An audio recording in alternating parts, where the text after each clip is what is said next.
It always takes a little bit longer with government, as you guys probably are aware, and you guys probably understand that when you're building a government sort of a project, that you have to really follow building code. You just can't go in there and jury rig things and put things together just haphazardly. So it costs a little bit more, and it takes more time because we're crossing our T's and dotting our I's. So, sure. And now you can't turn me off.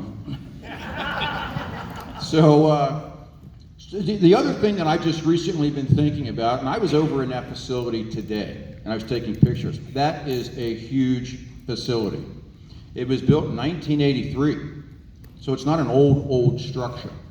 But what happened is that the two nonprofits that were responsible, really who had a sort of a fiduciary responsibility to the seniors, did not follow the contract. The only thing they had to do in the contract was to maintain the facilities. Now that building requires probably about $250,000, maybe more, probably more at today's prices, of repairs. And I think it probably needs to be refreshed from top to bottom. So. All right, thank you. All right, next is Lee. I'm gonna repeat the question and I'll pass you the mic. What are your future plans? Please be specific with plans, funding, and timeline regarding a senior activity center here in Westchester Township. Thank you. First, I agree with what Mark said. It was a fact that we have worked, if that Kroger deal went through, senior will be taken care of. We want to wrote in that plan, make sure that they take care of the senior. I think it was at a place of VOA or Heaven or something like that, Heaven pay for it. And then the Hillendale, of course, you are very specific about that. And as a government, we have tried every aspect. Why Morehouse Farm? Originally there would be no AC. Then we decided, okay, let's put in an AC for the seniors downstairs in the basement. And then the library, as Mark has specified, it is a public building. We cannot have a room reserved just for the senior services. So currently there is a program for over there at the library. And that we also thought about, wow, if this has come down to it, let's put it on the referendum, okay? We had before we were going to build a community center and that was voted down. Now you want a senior center specifically for you? We can do that. We can put it on the referendum and the voters vote for it. So that is definitely a plan there. Lee, let me just ask a follow-up on that, because it's actually something Ann and I, when we met at IHOP and I met Betty and the crew, it was something that actually came up, was a referendum or doing some type of bond issue. What's and I know you're only two of the three trustees, but what are your guys' positions on putting this on the ballot? And is your township structured in a way where if a majority of the township trustees vote, is it that simple to put it on the ballot, or do you actually need to do an initiative petition to get signatures? There is a process to go through. It's not that simple, right? And you cannot get on it this November now because there is a time requirement. I think the earliest you can get on is next May, primary. And that requires a lot of legal writing, as you know, and review, and through the county also. And this is a big step. And let the people decide then. All right? I can add to that. Yeah, Mark, love to have you add to it, and if you could add to it and then pass the mic on, I'd love to hear from each one of you guys. Yeah. If there was a vote of the trustees to put this on the ballot, to basically vote yes or no, to put it on the ballot, to let the voters decide, would you vote yes to put it on the ballot or vote no to put it on the ballot? And obviously I want Trent to have that opportunity to answer that question as well.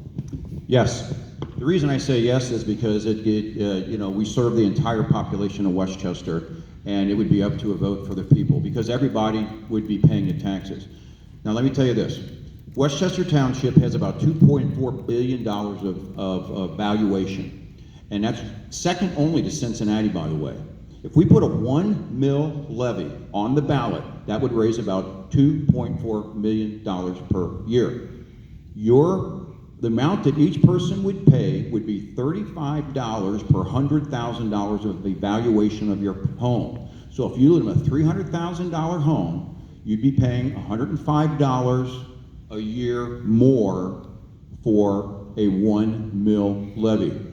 Given the cost of building today, a building like this, if we did a community center, let's call it like Mason's, everybody looks at Mason, it'd be between 40 and $50 million. Now that 1 mil wouldn't be enough because it would take like 20 years to pay it off. And that's just to build. Then we got to get an operational budget. You guys have been around long enough, you know how they did it with the high schools here at Lakota West and East, right? They put a 10 mil on to build them, and I thought, I was young and dumb, didn't know any better. And then after it was built, it was like, okay, great, that's done. Then they came back with a 10 mil to operate the thing. So there's a build cost, and there's going to be an operational cost. And to you, just remember this, for every 1 mil, it's $35 per $100,000 evaluation. If it's 10 mil, right, then that's $1,000 it adds to your tax bill. That's just, you know. It's 350. And you just multiply it. You just, I did. oh, 10 times 35 is 350. but on a $300,000 house. Okay. I was talking about 300, you know, you don't live in a $100,000 house, do you? No. Okay, so, But you were saying 35, 35, 35. 10 times that is 1,000. 10 times that's 350. I just made a $300,000 house. thank you for the clarification.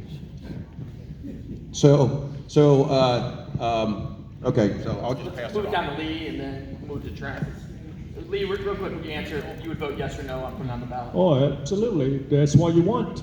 But I will tell you, there's the devil is in the detail. It's going to cost a lot. Right now, Westchester, we pay the highest tax around here, this township. Now, you got to think about that. If you ask for state, you're going to get paid for the state. And this township, we are running a pretty lean here.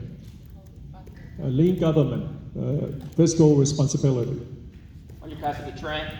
Trent, just to repeat the question, what are your future plans, funding specifically and timeline specifically regarding a senior activity center in Westchester Township? And then if you could include in your answer whether you would vote yes or no to put it on the ballot. Sure. Thanks, Josh. So first of all, when I answer yes or no, it's not going to be an 800-word answer on yes or no. I'll just say yes or no. My name is Trent Emmenecker, and I'm the fiscally conservative candidate in this race. What does that mean in answer to the question Josh just asked?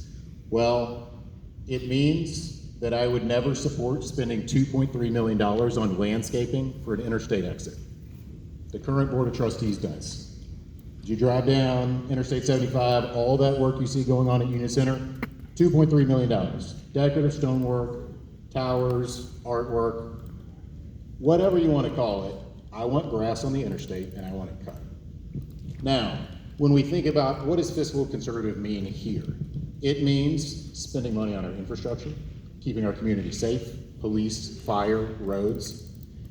It means making good decisions that benefit the actual people of the community, not on voting for and supporting vanity projects like artwork on an interstate exit. You know, it's obvious that I'm not on the board right now. I won't be on the board until after I'm elected this November and take office in January.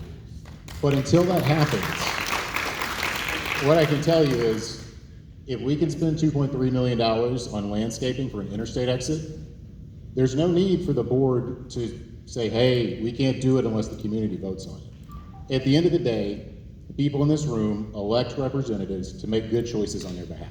They may not agree with them all, they may not like them all, and I can promise you that once I'm elected, you're not going to agree with everything I do. You're not going to like that, and that's okay. That's how the process works. I will always make good decisions, but we just might disagree on what the best decision is. So, you know, as far as the timeline, I went to the Boys and Girls Club this week, and I met with Patty Alderson, who just such a wonderful lady, and talked about what they've done, and I saw the temporary home there. It's a stopgap. It's not ideal. But for the next 9 months, it's a place and it's better than nothing. I think Mark said government doesn't move fast. I couldn't agree more. But government can move with the right vision and with the right drive and with people willing to make decisions that keep the members of the community in mind. Again, this is not about spending millions of dollars on a Taj Mahal. This is about creating the equivalent of your basement den that's comfortable and has a place to relax. It's got coffee, it's got a little kitchen, it's got a place for people to be part of our community. Because if we're spending that kind of money on an interstate exit, but not in our community, we're doing it wrong. Now with that said, would I put this up for a vote to the community? No, I would just vote to go ahead and find a solution now. We don't have to vote on everything in our community. That's not the way our government works. Josh is coming to steal the microphone. I'll give it to him again.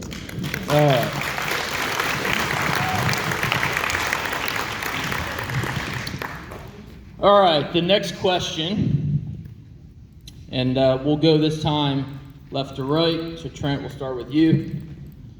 Question is, of the $6 million allocated to Westchester Township through the American Rescue Funds,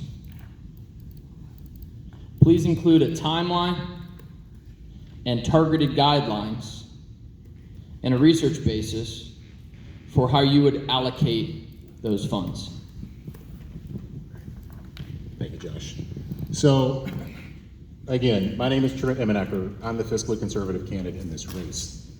What does that mean? Well, the first thing I did, I'm kind of a nerd. I went and I read the actual law and the text that was passed. In case you think about going to do that, just don't. It's pretty boring. The second thing I did was read the National Association of Counties, their guidance on it. Then I read the Treasury Department's guidance on it. Then I read the Treasury Department's interim final guidance on it. And then I went through the text. What do we spend the money on in Westchester? Well, there's a lot of things that says you can do, but when it comes to infrastructure, there's three key things: water, sewer, and broadband. Now, I got to commend our township staff. Just this past Tuesday at the Board of Trustees meeting, they were talking about having identified some storm pipes that were cracked and in need of repair, and that we were going to use part of these funds to go ahead and do it. Well, when it comes from my perspective, taking care of infrastructure in our community that's going to last for 50, 60, 70 years and making sure it's well maintained and safe, that's a no-brainer. You know, funds should absolutely go with that. The timeline for the funding has to be identified by the end of 2024. It has to be spent by the end of 2026. That's in the law. But as you dig deeper into what that text says, it talks about what you can do for communities that have been affected. And it defines what a community is. You know, it talks about certain types of neighborhoods. It talks about senior citizens and what you can do. Well, you can provide services to those affected communities. And with a pretty small portion of that $6 million, what I would do, you know, if I could wave my magic wand, which I can't because I'm not on the board yet, and I won't be till you vote for me, but what I would do is hire a coordinator for senior programming within Westchester. Try it for 2 years. If it doesn't work, then we don't keep that person employed. But if that person is successful in their job and there is a mission and a need for it in our community, then that is going to be money well spent to be funded by that $6 million of funding. Again, very small portion of it. You know, as far as what we want to do, you're coming to take the microphone again, Josh? And told me to keep it on schedule here. I have a feeling this is going to happen again. All right, Lee. Thank you. Well, if the $6 million is authorized to build a senior center, yes, absolutely.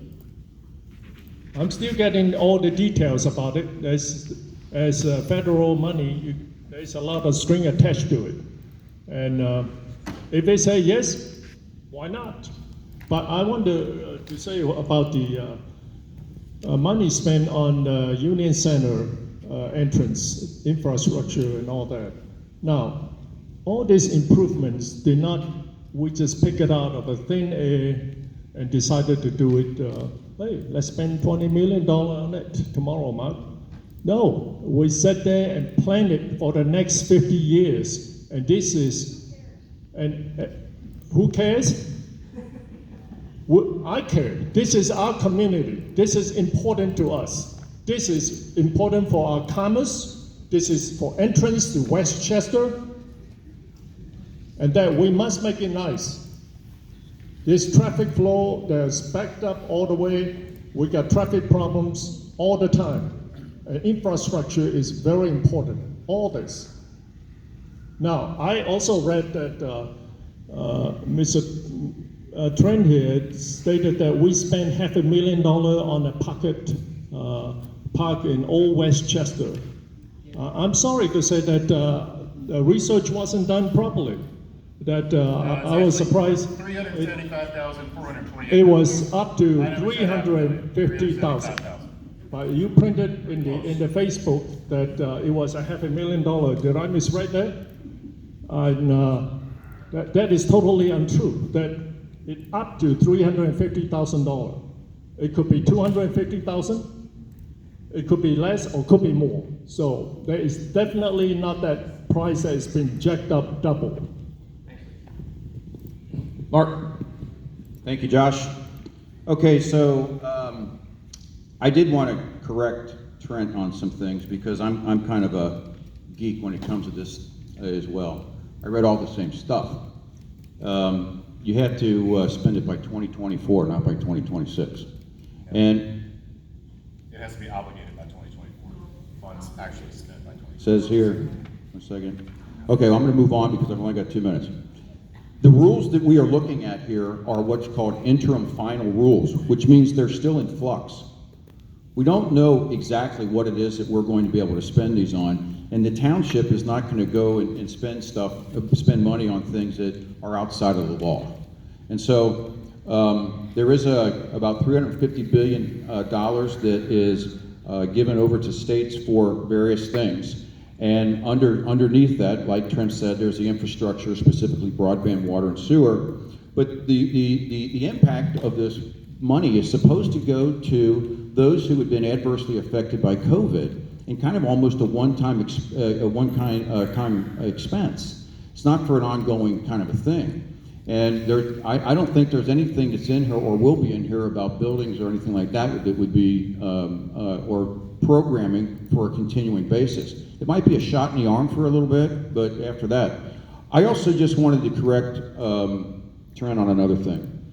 The Union Center Boulevard divergent diamond interchange improvement that we did, the landscaping to that is $2.4 million, but that's for hardscaping and landscaping. So most of it's a one-time expense. The other thing is it's paid for by TIF money, tax increment financing. We don't pay for it. Doesn't come out of our pocket. It comes out of a different bucket. It's a TIF, tax increment financing. And I'll tell you this, that's an easy return on investment calculation for Lee and I. Because we know that by easing traffic, getting on and off of that highway, we're going to open up the rest of that land there for development. Because the number one issue that business folk and residents have getting on that exit is traffic on and off. I talked with when AK Steel was still here, I talked to the CEO. He says it can take me 15 minutes from my CEO parking space in the garage here to get on I said, that's unacceptable. So in the calculation of return on investment, we opened up more businesses because remember, 83% of the revenue that the township collects is from property taxes. And if we develop raw land, you get a $50 million project, what it was just agricultural, that's a lot of tax revenue for Westchester, particularly in a TIF district. I can get into that more later. Thank you. I think this is it's a good dialogue and exchange, and I'd be remiss if I didn't make one observation. I mentioned these guys and their service to the country. I did my small part in the Marine Corps, did a couple tours in Iraq, and I think given what's happened in Afghanistan over the past 24 hours, it's one thing that I think is important to take a step back and recognize is that while these guys are going at each other, they're doing it with a microphone and words. And in other countries, they do it with bullets and bombs. And I think what you're seeing here tonight, while they're definitely going at each other, this is democracy. And this is a healthy exchange of ideas and debate, and this is what our country's all about. And so I just want to applaud Betty and Ann for spearheading this, and like most things, it happened with a couple people over a cup of coffee. So I saw Ann when I walked in. She had a stack of index cards on which senior citizens had written questions for the trustees and candidate up here. And I know you wanted to have some opportunities for the seniors to mix and mingle with the trustees and candidates as well. Do you want to go right into those business cards? Do you want to take a brief break to do some mix and mingle? This is your show, so I just want to make sure we're Let's go. yeah. Let's get into We'll it. just take 5 minutes for other people to fill out cards with any questions that they have. Okay, so we'll give the candidates, trustees a 5-minute break.